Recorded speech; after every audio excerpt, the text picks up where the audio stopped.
Chapter 17. The Hall of Remembrance. Queen Xitalia woke to swollen eyes, brimming with unshed tears. Blinking rapidly to clear her vision, small drops leaked out onto her face and mandibles, which she briskly wiped away in a futile attempt to deny their existence. The chamber guards remained frozen at their posts, and gave not the slightest hint they had observed their queen's emotional distress. Xitalia briefly wondered if she had made any sound while she had slept. In her dream, she distinctly remembered crying out in abject terror when the suffocating sense of impending doom had finally managed to overwhelm her. In these rare but very unwelcome moments, when the dream survived its transition into the awakened world, she was gifted a deeply disturbing insight into the inner workings of her own subconscious mind, and did not particularly like what she found there. Like most remembered dreams, it made little or no sense, yet not for even the smallest moment had the experience felt anything less than completely real. The worst of it was, there was no one other than herself that she could realistically hold accountable to set her world back to rights. After all, sentencing someone to death because they had been the source of a bad dream was one step too far, even for her. All of this assumed, of course, her ethereal antagonists were still alive to receive her retribution. She supposed she could always acquire a DNA sample, clone, then torture, and kill them again. But really, by the time they were good to go, the need to satiate her rage would have long since passed her by. No, the real issue here was the apparent ability of her dreams to circumvent her rational mind, and was a source of quite some considerable amount of consternation. A lingering feeling of existential dread now left her head in a hazy, unfocused cloud, and Xitalia found herself struggling to flush out the residual cocktail of biologically induced chemicals surging through her brain. Despite her best efforts, she could not help but masochistically recount the absurd events of the dream back to herself. Xikatica, Zithusela, and even Ziwu had all been there, standing silently in the shadows of a dark prison dungeon. No, the prison dungeon, and none of them doing a single damn thing to intervene. Worse still, her own mother, the elder queen Xiana, had strung her up in chains, face to face in the position of transition, dead for 7 millennia, yet somehow returned to claim Xitalia's body as her own. Xiana, with a look of pure, unadulterated pity on her face, leaned forward and whispered softly into her ear, "Such a disappointing child." Xitalia let out a slow, ragged breath. Now that she was fully awake and completely back in control of her mental faculties, there was an overwhelming sense of self-loathing, that underneath her countless layers of cold, hard exterior, there yet lived at her core a fragile little child who was still afraid of the dark. It simply could not be allowed to stand. The child must die, and never be given any air to breathe. None must ever know, or be shown reason to suspect, she was made of anything other than cold, hard stone. As the Queen wiped the last vestiges of residual tears away from her face, she briefly considered plucking her own eyeballs out to punish them for being so shamefully weak. The Queen took a deep, calming breath. Although it was something she did with increasing rarity of late, under the circumstances, she was perhaps well overdue a visit to the Hall of Remembrance. It was simply undeniable that spending a small amount of time there had a steadying effect on her stability. As unwelcome as dreams like this might be, they were nevertheless a clear warning sign that she needed to decompress and take a long, slow walk down the shadowy corridors of her countless past lives. The assassination of Xicadian 110 and the mysterious meltdown of the new Zybot prototype had not exactly helped matters. No, the situation with Zithuselah 123 was fast becoming untenable. That wretched Zihari scientist was clearly, if inconceivably, still under the mistaken impression the Zybot belonged to him, despite all evidence to the contrary. While he was a complication she could very much do without, her spy network had not yet been able to gain access to his private servers due to the truly paranoid levels of quantum cryptographic security he had apparently seen fit to deploy. Maybe it really was time to shut this gambit down.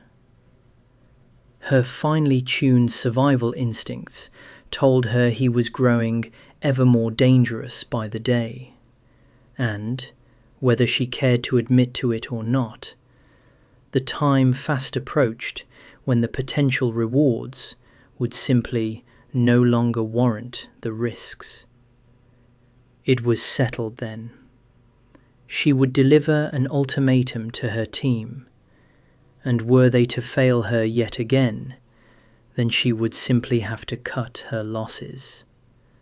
After all, she at least now had the new prototype in hand, and even if there really was some hidden secret behind its creation, perhaps the wretched thing could still be reverse engineered. She might even assign the Zybot the task of constructing additional copies of itself, making its own creator redundant in the process. Now wouldn't that be perfectly delicious? Who knows?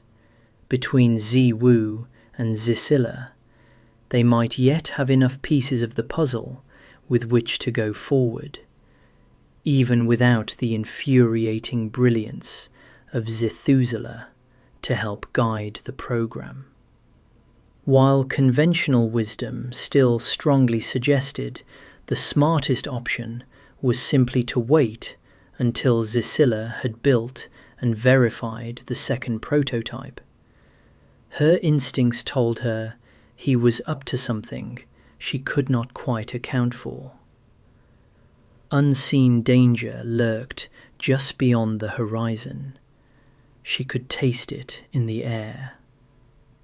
The dilemma then was that, were she to wait until she could finally see the threat for what it really was, it might be too late for her to do anything about it. No, the writing was on the proverbial wall, just as it had been so many times before. So, she would make it a priority to speak to Zicilla to find out exactly where the ongoing research really stood. Were Zithuselah, hypothetically speaking, to find himself accidentally, on purpose, shredded into hundreds of thousands of tiny little pieces. Feeling her sense of resolve start to harden, the Queen now fixed a cold gaze upon the senior chamber guard. Would you believe that I awoke this morning to the whispering voices of my past, and I now find myself compelled by their ancient call? So prepare my entourage with all due haste, Zoran, as I would not wish to leave such memories abandoned to the shadows of times long forgotten. The senior chamber guard immediately raised himself up to full attention. Very wise, my queen. And might I inquire as to the destination? Queen Xitalia looked as if she had just been struck. Did you not listen to a single word I just said? The Hall of Remembrance, of course. Seriously, Zoran, where else could I possibly be referring to with such poetically prosaic prose? The chamber guard dropped his gaze to the floor before replying. Please accept my sincere apologies, my queen. I ask the question only because you yourself have advised me on many occasions about the dangers of making assumptions, even those that seem very obvious. In fact, if I recall correctly, your exact words were, especially those assumptions that seem very obvious. Xitalia let out an exasperated sigh. You are, of course, correct, Zoran. Given your complete lack of ability to mobilize your own brain, it is indeed far safer for you to simply ask. Thank you for reminding me of that most unfortunate fact. Now then, please be sure to contact Dr. Xicadian and instruct him to prepare a serum for X83, Y54, Z61, Sub-Memory Archive 918. The Queen looked her senior chamber guard up and down appraisingly, noting the muscular shape of his forelimbs and smooth, silky sheen of his leg hair. The reality was he hadn't been picked for the role because of his ability to think. But was it really too much to ask to have a functional brain and beautiful body in a single package? And should we depart after you have dined and bathed my queen? Xitalia just glared coldly as the guard withered visibly under the heat of her disapproving gaze. We shall depart immediately, my queen, at your nearest convenience. Xitalia shook her head in dismayed bewilderment. Honestly, Zoran, must I decide every little detail around here? Rather obviously, I shall dine while in the transit pod, so see to it, yes? And no more trivial questions, at least not if you value your life anyway. The guard nodded sternly towards one of his subordinates, who, in turn, wordlessly fled the royal chamber. Paying Zoran no further attention, Xitalia proceeded to slip on a thin and playable bodysuit, and then covered all her limbs with a series of long-sleeved socks, with one of her Zimitiri body slaves assisting. However, when the servant attempted to fit the headpiece, Xitalia shooed them away irritably. While the Queen far preferred not to wear clothing of any description whatsoever, she was nonetheless acutely aware these particular garments represented the state of the art in high-tech body armour. Uncomfortable though they may be, they provided potentially life-saving protection from the latest forms of energy weapons. No, whether she cared to admit to it or not, this was a necessarily prudent precaution, given her recent brush with death. The Queen glared resentfully at her chastised and cowed body slave. By the gods of Exynos Prime, just put the damn thing on me and then get out of my sight. The servant hastily obliged before wordlessly evacuating themselves from the royal chamber. Once fully clothed, the bodysuit activated with a soft, momentary glow, and each individual item stitched itself together seamlessly, forming a single ash-black garment covering the Queen from head to claw. The only parts of her body that remained exposed came from a small array of tiny pinholes located around her mouth and eyes. How do I look? Xitalia asked of no one in particular. Very handsome, my queen. Zoran replied enthusiastically. Ignoring the chamber guard's assessment, the queen took a good long look at herself through a full-sized wall mirror. She had definitely enjoyed better, but, all things considered, not too bad. Not too bad at all. Well then, it very much appears that we are finally ready to depart. So, what say we take a walk down memory lane, yes? Like virtually all Xicadian nests, Nest Xitalia had become almost exclusively subterranean, driven underground primarily by the original ecological crisis. So, accompanied by her chief, Jihari bodyguard, the queen left the deeply entombed royal court and made her way at a leisurely pace towards the nearest central exchange. The public facility lay virtually deserted, apart from a lifter module which had been hurriedly prepped for departure. As it turned out, the actual location of her Hall of Memories was a closely guarded secret. In fact, it was so secret, not even the Queen herself knew exactly where it was. Xitalia and her bodyguard wordlessly entered the waiting lifter, where a 4th-gen Zybot politely guided them to their assigned seating. Once securely strapped in, the Zybot entered the pilot's cabin, and the sound of the lifter's anti-grav microdrives quickly wound their way up beyond the audible spectrum. With an almost eerie silence, Xitalia felt herself begin to fall upwards as the lifter effortlessly accelerated its way through a vertical travel chute and onto the grey, polluted topside of Xicadia. As if to reinforce the lingering darkness of her mood, they exited into the planet's barren and lifeless surface, just as a brief downpour of acidic rain began to fall. Xitalia immediately called for the viewing portals to be blacked out and turned her attention to the latest extrasolar newscast, which was headlined by the official announcement of Nest Gialandria's impending departure for their new home world.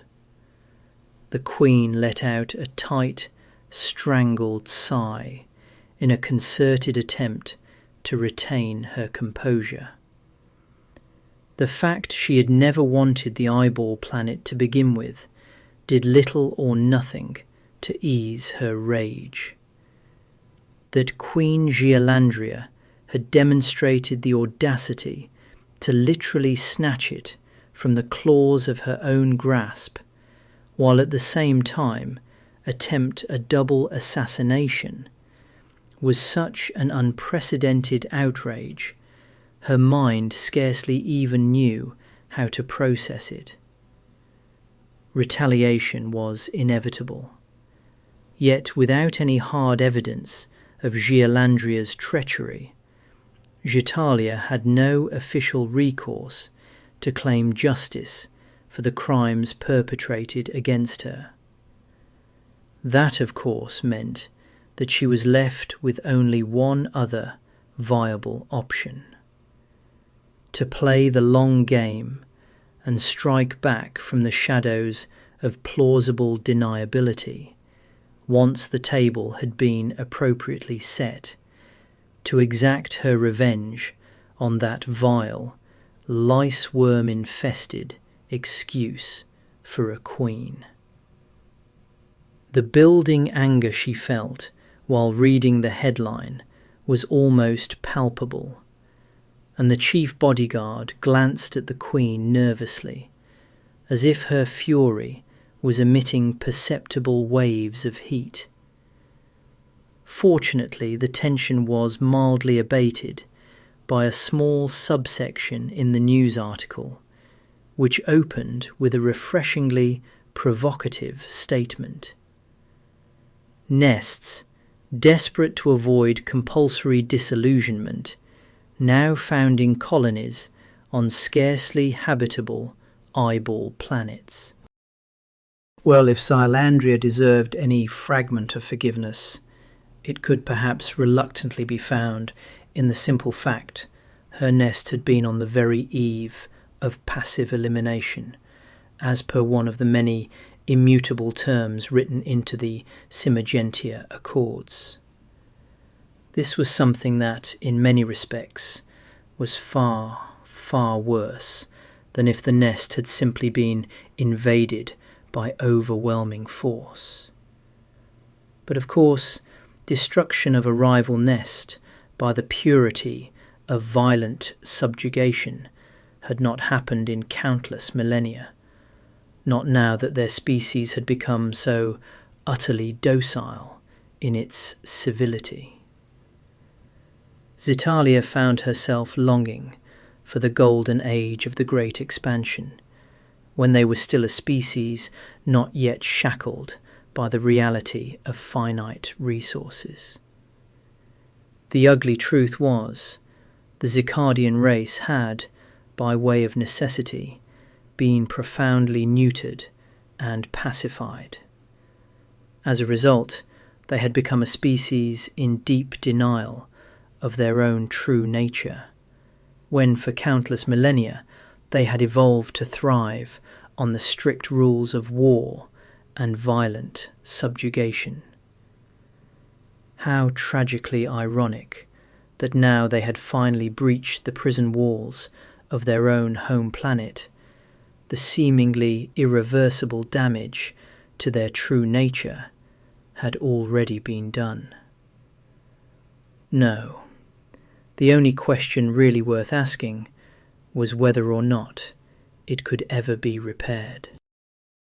Lost to her dark reverie, it seemed to take disturbingly little time before the lifter module came to a hover over a featureless stone portal.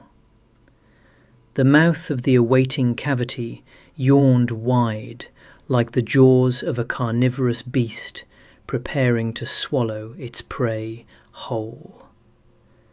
The Queen, now anxiously anticipating the moment, felt her body go light as the lifter plunged silently towards the central exchange hub below.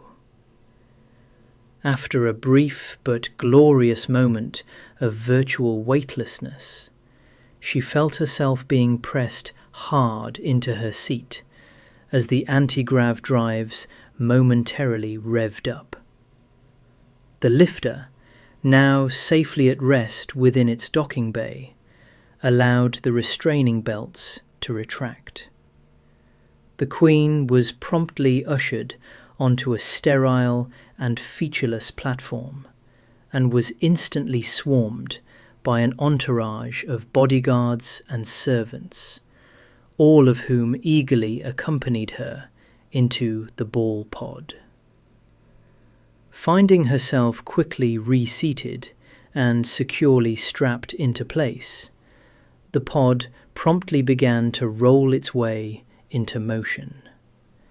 It snaked its way left, right, upwards and downwards, in a way that soon left her feeling utterly disorientated.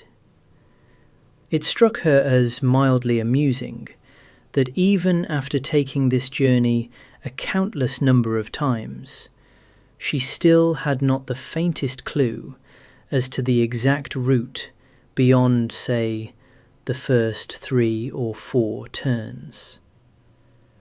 As it so happened, Xitalia had always found the undulating corkscrew motion of the ball pod strangely hypnotic, a rare opportunity for almost blissful surrender, offering a small moment of peaceful respite from her constant effort to move in one direction, while the universe relentlessly conspired to move her in the other.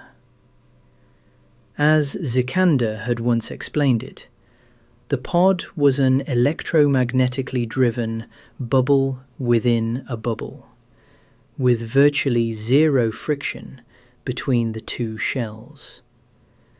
The outer hull rolled like a marble as it followed the undulations of the subterranean tunnels, while the inner shell maintained an almost perfectly stable and composed aspect. So much so that she was even able to consume a light, if largely unsatisfyingly bland meal during the course of their transit. Belly now replete with food, Zitalia found herself drifting into a pattern of contemplative thought. She had spent so very much time, countless lives lived, one after the other, each linked together in an endless cycle of death and rebirth. Each life creating a causally connected chain as one memory after another slowly faded from view. But where exactly had this chain-linked journey through time actually taken her?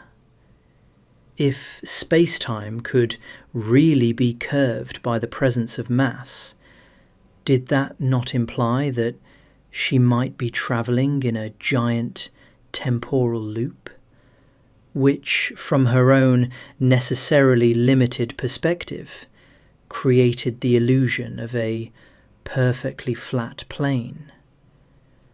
Perhaps what she perceived of as a straight line between two distinct temporal locations might, in actuality, be a single point, connected together like a giant circle, cleverly obscured by a vast ocean of time. Maybe all she had really done was traverse more than 10 millennia, only to find herself back exactly where she had started. It was not as if physicists were much help either. They might well try to capture time in a bottle by breaking down its passage into perfectly equidistant intervals. But while that made perfect sense if your goal was to harness time as a useful mathematical tool, such a view failed miserably at encapsulating the true subjective essence of time. No, time, as every elder queen had come to learn all too well, was not linear at all.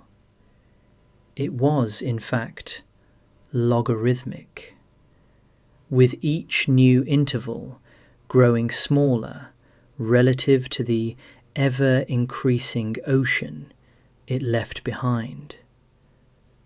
Nor was it subjectively infinite either, because for every living organism it had a very definite beginning and end, from the moment of its creation right through to the moment of its destruction. Even queens died eventually, as she herself had so very nearly done during her supposedly harmless forest walk. The rambling, abstract absurdity of her own ruminations now suddenly served to unexpectedly titillate and amuse her. Well, being able to laugh at oneself was certainly a virtue of sorts, and another potential source of escape from the mental and emotional suffering she felt increasingly afflicted by of late. Yet, regardless, time remained a stubborn paradox, even to herself, especially to herself. In point of fact, the older she became, the slower time moved, yet the faster it slipped by. And Xitalia was, after all, so very, very old. Over 10 millennia old, which officially made her an elder queen, just like her own mother, Xiana. Of course, Xiana had been so much more than just another elder queen.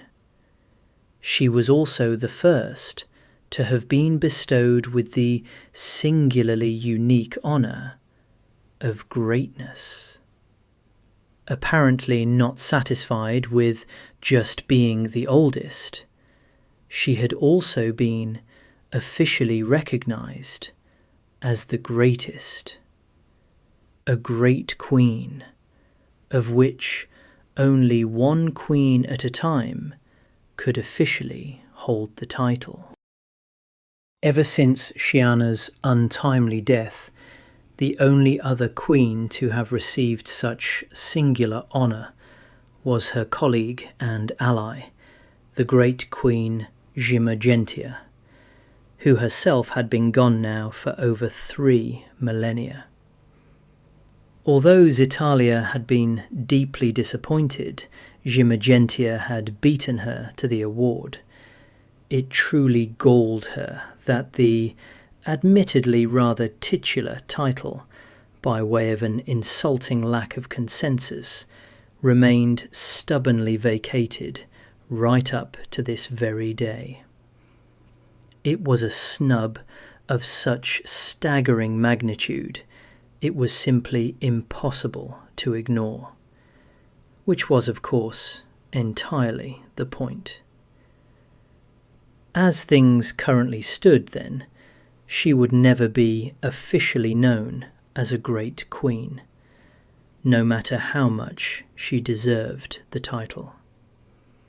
However, if everything went to plan, the day would finally come when she would take by force what they refused to give voluntarily, and then every Xylectial would kneel before her. The Queen's thoughts were rudely interrupted by a building forward pressure as her body and limbs pressed firmly against her restraints. So, apparently then, the ball pod had arrived at the Hall of Remembrance. Now that she was actually here, she could not help but feel a sudden swelling of anticipation for what lay ahead, or perhaps put more precisely, what lay behind. As the royal party disembarked from the pod, they now found themselves greeted by a large trolley barge. It floated impassively in a deep moat of murky water, ready and waiting to shuttle the entourage to the grand entrance. Xitalia could already feel her past lives calling out to her, and as the barge inexorably approached the hall proper, her living doorway seemed to emanate an oppressive, almost claustrophobic aura of deep time. The large, arching frame of the door, which had long since grown roots deep into the ground below, had been masterfully engraved with a seemingly endless network of spiders, limbs intricately intertwined with their neighbours. If Xitalia were to be seen as the tip of the iceberg, then this doorway laid bare everything hidden beneath it. One spider for every life lived, and when the body she now wore eventually wore out, it too would be added to the pictorial history lesson this ancient, ornate frame of living wood bore silent but timeless witness to. The ancient door began to split through the centre, as each side crawled its way backwards into the recesses of the hall. A soft red glow sprung forth from the glacially widening crack, and the Queen was suddenly struck with the oppressive weight of responsibility the living door so relentlessly conveyed. The nest was her, and she was the nest. Everything she did was in its service, and everything the nest did was in hers. Xitalia wondered if there was ever a time when she truly believed it. Well, a part of her did, and a part of her always had. No doubt, in spite of her better judgment, this would continue to hold true, if only for the simple reason it was an immutable tenet indoctrinated into her entire species. It was hewn into the core of every queen, just as it was into every Xihari general and every Zymatiri drone. It was this deep programming within their own fundamental nature that had led to their global dominance, and therefore, inevitably, and through no fault of their own, to the eventual devastation and overpopulation of Xycadia itself. As Xitalia patiently waited for her living door to open wide, she found herself fondly reminiscing about her old ally, the Queen Zymagentia. Her late friend's door was now a completed story, laid to rest at the shrine of eternal keeping, and within the very same temple that Xitalia now presided over, as the most senior Xylectial of Supernest Ximenia. Oh, the irony that one so different from herself had come to play such a pivotal role in her own rise to power. Yet, as insufferable as Zymagentia had undoubtedly been, Xitalia did not rejoice at her unfortunate, yet ultimately inevitable demise. A certain competitive bond invariably formed between elder Xylectial queens, and one that only they themselves, through the repeated cycle of life and death eternal, could ever hope to comprehend and appreciate the true nature of. As for those rare occasions when a queen came into conflict with another queen, nest wars, throughout all of modern Xicadian history, had always followed strict and unambiguous rules of engagement.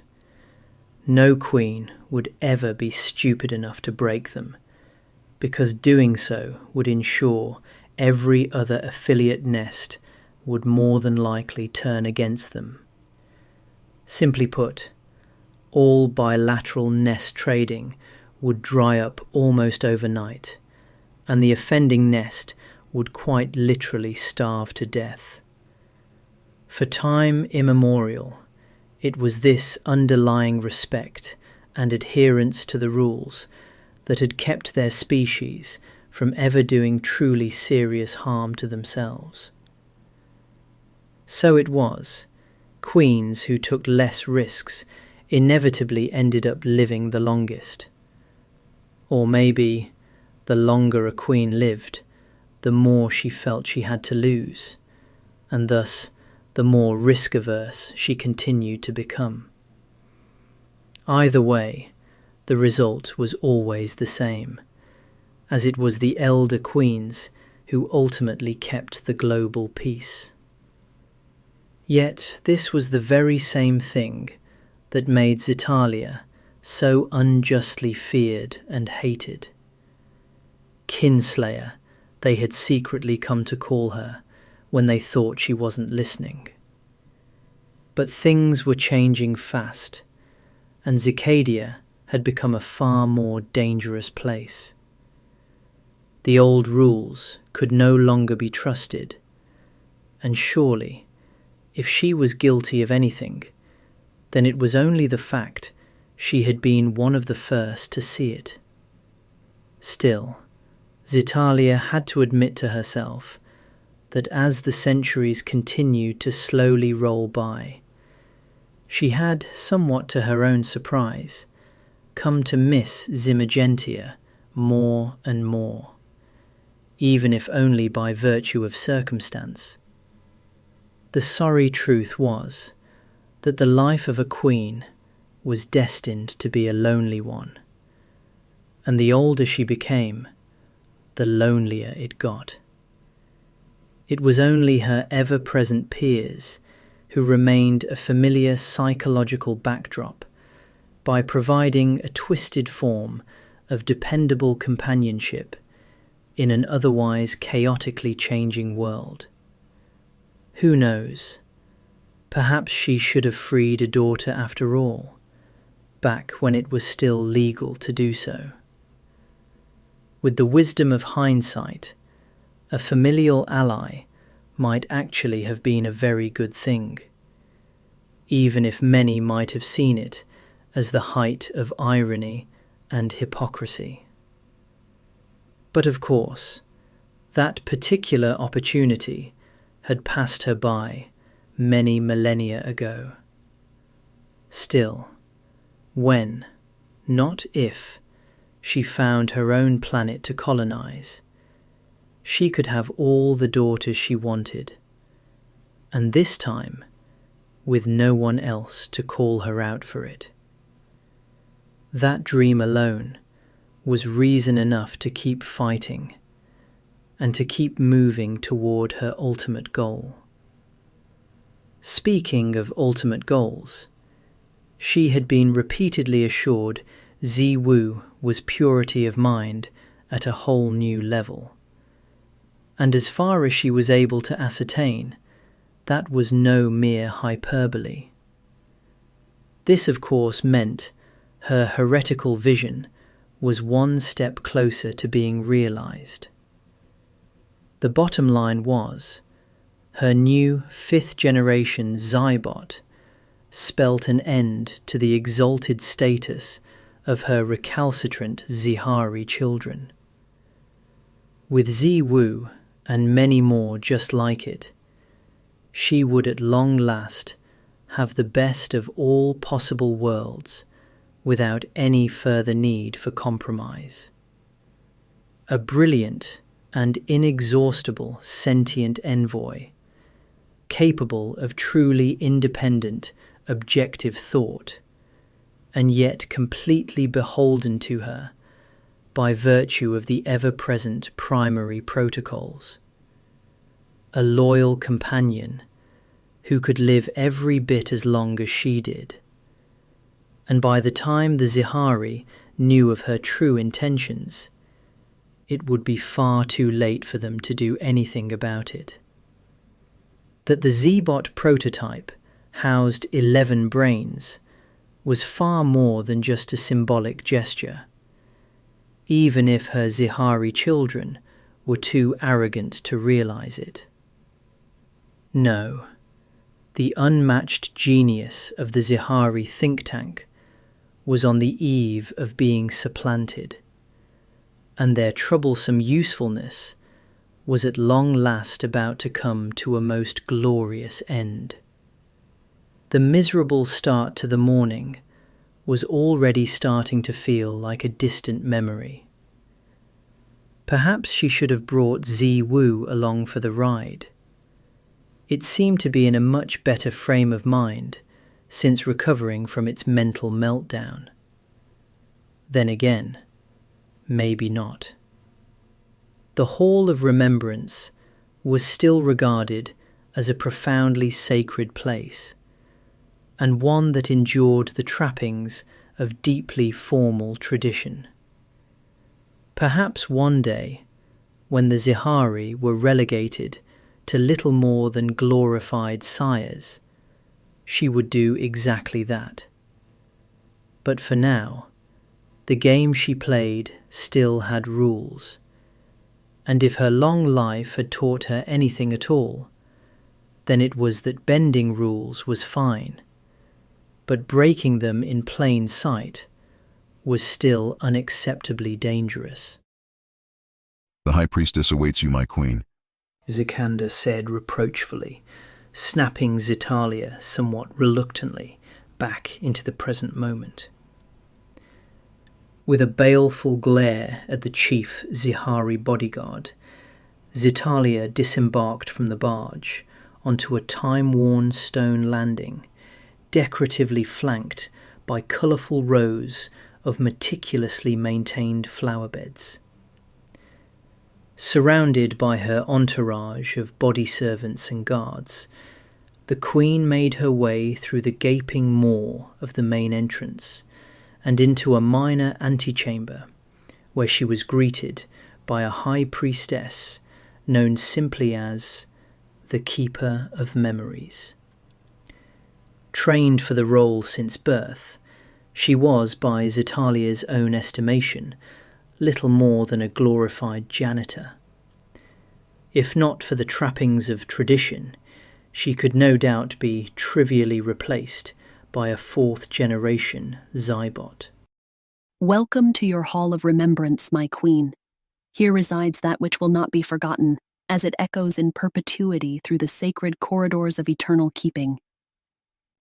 Xitalia looked the young priestess up and down appraisingly. Well now, unless I am very much mistaken, I believe that this is actually the first time we have had the pleasure to meet. I have to say that if first impressions count for anything at all, then I cannot help but feel genuinely hopeful that it will not also be our last. My queen is much too kind, the high priestess replied with a gratuitous tilt of her head. Now may I be so bold as to inquire, my queen, do you wish to go straight to your destination, or are you intending to take the long walk? 10 millennia ago, the term long walk, which described a queen's leisurely traversal down her own Hall of Remembrance, could hardly have been said to be worthy of the name, almost to the point of absurdity. Now, though, it was an entirely different story. Long walk perhaps even underplayed the reality of the situation, as the full length of Queen Xitalia's Hall of Remembrance had since grown to become something rather more formidable. With over 50 previous lifetimes contained within, and with each life spanning a distance of 40 metres, a long walk right back to where it all began very much deserved the name. As it turns out, I actually do have a destination in mind. However, I think I'll take the walk anyway, as it feels like a, shall we say, necessarily therapeutic part of my journey. As my queen wishes, then so shall it be, the Keeper of Memories replied in a reverent tone of compliant subservience. One of the Queen's entourage now discreetly handed a small metallic tube to the High Priestess, who offered a subtle tilt of her head in return. The entire entourage then promptly retired to the chamber of patient contemplation, leaving Xitalia alone with only the Keeper of Memories and her hulking Xihari bodyguard. The priestess now eloquently gestured all three of her forelimbs towards the main hall, which was tantalizingly concealed from view by some luxuriously textured curtains. Xicadian 163 pushed his way awkwardly through the drapes, and then dutifully held them apart, allowing the queen and priestess to make their way into the hall unimpeded. The softly glowing holographic code X54Y28Z92 materialized above Xicadian's head and instantly began to track her every move, almost as if it was a part of her own body. Through a clever trick of photonic wizardry, the code always appeared to be perfectly orthogonal to any viewer's line of sight, no matter their location or angle. The Queen, knowing that this was always the hardest part, took a deep, steadying breath, and then began to make her way regally down the hall, with the bodyguard and priestess following close behind. The plain charcoal black walls, which stretched a length of 40 meters in a single direction before taking a 90-degree turn, were covered from top to bottom with photonic, three-dimensional, ideographic iconography. The icons, seemingly sensitive to the proximity of the Queen, momentarily glowed more brightly as she slowly passed them by. Running in reverse chronological order of newest to oldest, the walls told the story of any notable achievements or moments of infamy while under the rule of the currently highlighted incarnation of the Queen. These particular events, and the body she had worn when they took place, were still very recent history, yet history they most certainly were. Memories both treasured and reviled, now forever consigned to the immutable past. The problem, as always, was one of objectivity. Her most recent lives still felt too much like wounds covered by freshly formed scars. But the long walk was not about skipping your way into the past. After all, the whole point of it was to run the gauntlet of every triumph and failure, as this was seen as the only true path to ultimate knowledge and wisdom.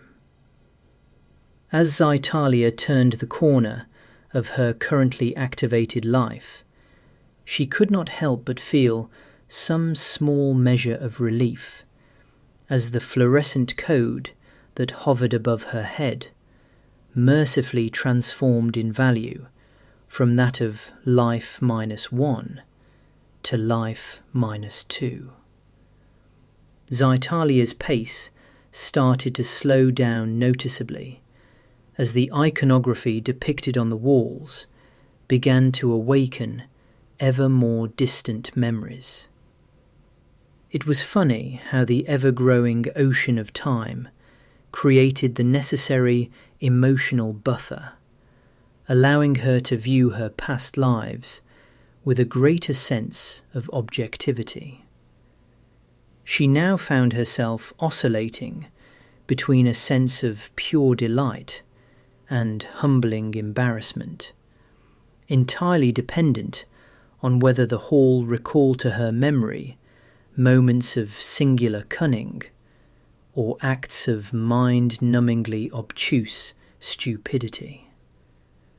These ancient memories, good, bad, and humiliating, were all valuable reminders, lessons learnt, forgotten, and now learnt again. This, then, was what the Hall of Remembrance was really all about. A truly invaluable teacher, with the countless stories of her many lives collected and curated as a library of whetstones upon which she could sharpen the blade of her mind. Xitalia became blissfully lost in the flowing river of her past, until finally, having now traversed some 2/3 of the entire length of the hall, the code hovering above her head transformed into X83 Y54 Z61. Coming to an abrupt halt, she briskly turned to face the High Priestess, who was discreetly trailing the Queen a small distance behind. This one, Xitalia announced emphatically. In immediate response, the Keeper of Memories silently approached a solitary glowing icon on a bare section of the wall. It started to glow, brighter and brighter, as she stretched her hand out towards it, until the surrounding surface dissipated away into a large, oval doorway. Stepping gracefully aside, the priestess beckoned for the Queen to enter. Xitalia did not need to be asked twice, and eagerly scuttled her way into the holographic chamber, with the bodyguard and priestess following closely behind. The chamber was very dimly lit, giving it a somewhat claustrophobic vibe. What light was present seemed oddly diffuse, as if the photons themselves were being diffracted by a thick molecular fog. The High Priestess reached into one of the many pockets discreetly concealed within the folds of the loose robes shrouding her body and limbs. She then very judiciously retrieved the small metallic cylinder and quickly popped the top off, carefully sliding a syringe with a long, thin needle into the palm of an open hand. The priestess instantly found her arm held in a vice-like grip, courtesy of the chief Zihari bodyguard. The dangerously secretive rumour was that the Xicanda line were impossibly ancient Zihari clones, stolen from Xitalia's own mother as some sort of grotesque trophy. The Queen would, of course, vehemently deny committing such an outrageously distasteful crime, were anyone actually stupid enough to accuse her of it.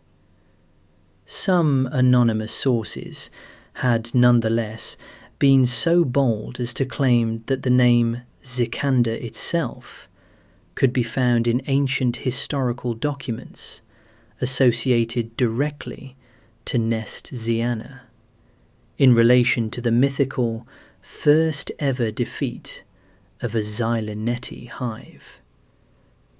However, no one had ever actually come forward to corroborate such a politically explosive accusation with any sort of even remotely tangible evidence, assuming, of course, that such proof even existed to begin with. The confused and slightly frightened eyes of the priestess now reflexively lifted upwards to meet the stone-cold gaze of the bodyguard. I apologize profusely for the inconvenience, High Priestess. But if it's all the same to you, I'll be taking that in order to conduct a comprehensive forensic screening. An unfortunate sign of the times, I'm afraid to say, but I'm sure you understand that the Queen's safety must always come first. At least I certainly hope that you do. Xicanda's voice sounded strangely thin, dampened as it was by the field that pervaded the chamber. Yet even so, something in the set of his gaze spoke clearly to the fact he would slay the priestess in a heartbeat, were she to show even the remotest hint of resistance. With a yielding tilt of her head, she freely relinquished the syringe to the bodyguard. Nodding back in apparent acknowledgement of her wisdom, but keeping his gaze firmly fixed to her face, he carefully wrapped his fingers around the body of the tube. His hand immediately started to glow with a neutral white light, and then began to cycle through a spectrum of colours.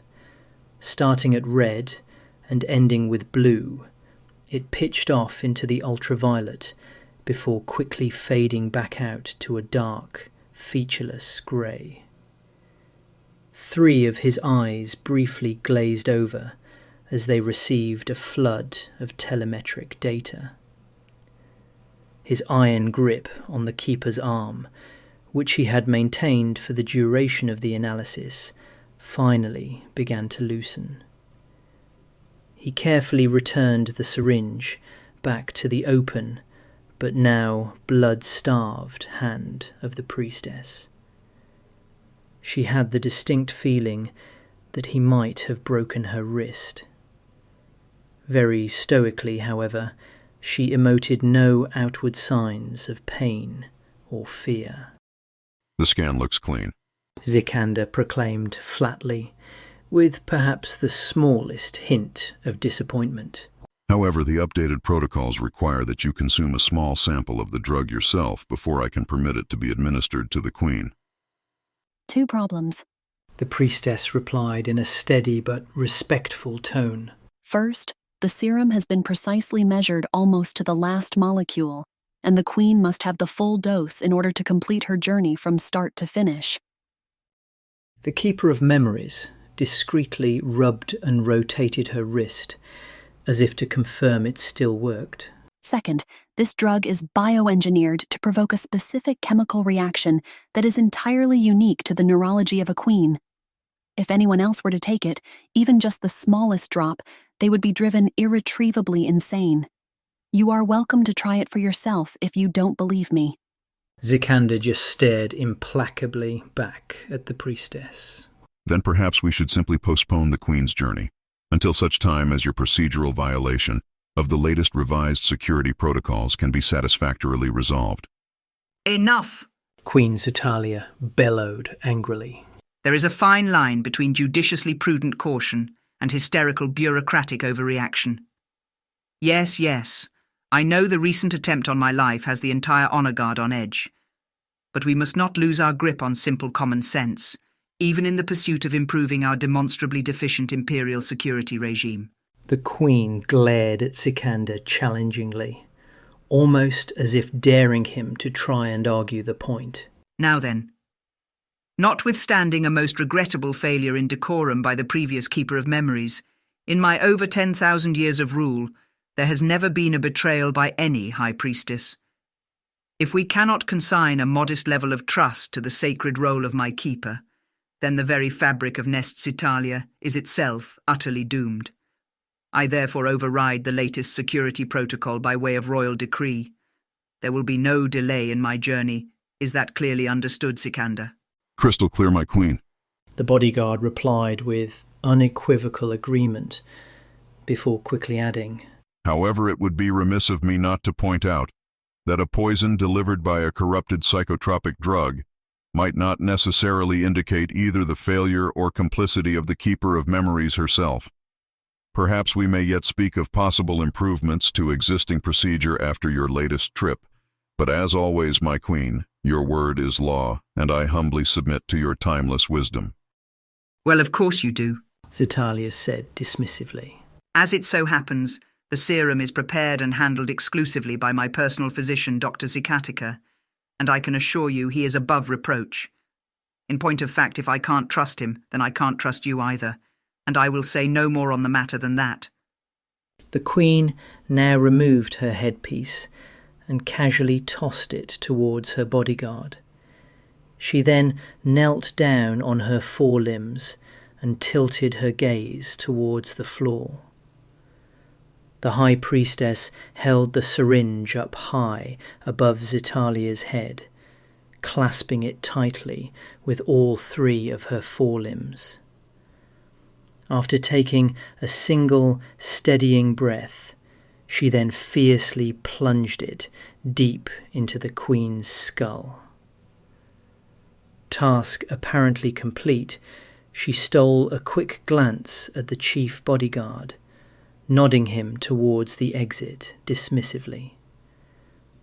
Xicanda complied wordlessly, with the Keeper of Memories following close behind. Once back out into the hall, the priestess activated the holographic matrix and then quickly re-palmed the softly glowing icon, returning the door to an apparently solid wall. She looked pensively towards the guard, who, for the first time since they had met, appeared to be looking back at her as if she might be something more than just another mindless robotic operative. Demonstrating a capacity for nuance she would never have thought possible of this seemingly myopically brutish thug, the bodyguard now started to speak with a unmistakable note of compassion in his voice. Please try not to worry yourself unduly, High Priestess. I know the Queen's well-being is intrinsically entwined with your own, and for that matter the whole of the nest as well, but I can assure you she is a truly seasoned veteran of the psychotropic trip, and I am absolutely certain that she will be just fine.